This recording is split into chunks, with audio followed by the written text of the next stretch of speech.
Vincent Garabara Ibande hasi kanisa ya Adventista ya Kiserian miye kaunti ya Kajiado okwana ni goruto ene kebuna ni serikali ya Kenya Kwanza yabikire ni ebensemo asogokinia ebirengo byobochenu ni gabuli abakenya gotakana chibesa chinga kiba konyorobo gwenya ekegeranige serikali ya kanire nonya nabo nigo amurikira chinyagitari chirichiko unereria omokenya asoko bakania chinga ki bakogweni. Tumeweka pesa ya kutosha kwa mambo ya matibabu kwa sababu matibabu ni ya muhimu. Katiba sehemu ya 43 inasema afya ni haki ya kila Mkenya. Sio starehe ya watu wenye wako na pesa ama kazi ama uwezo. Kila Mkenya. Na mimi nataka niseme nikiwa hapa tuelewane kabisa tukisonga mbele. Tumeweka pesa ya kulipia kila Mkenya akienda hospitali.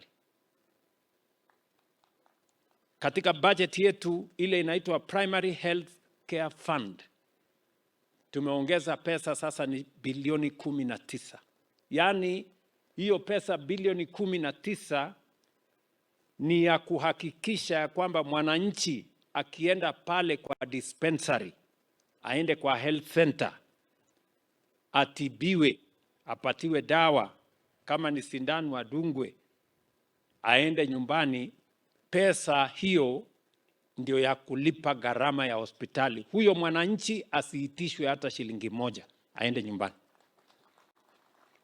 Mimi nataka niwaulize mahospitali, na mimi nataka Wakenya wasikie hii.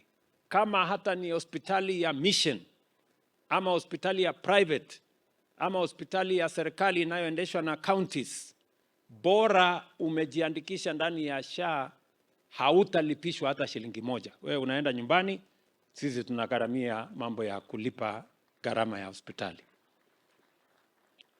Najua bado kuna mahospitali wako na ujeuri, bado wanalipisha wananchi. Mwananchi anaenda pale, anapigishwa Kiswahili, sijui nini, lipa kiasi fulani. Mimi nataka niwaeleze wananchi, usikubali kulipa pesa yoyote ukienda hospitali. Tumeweka pesa ya serikali kwa kulipa gharama ya hospitali. Mawaziri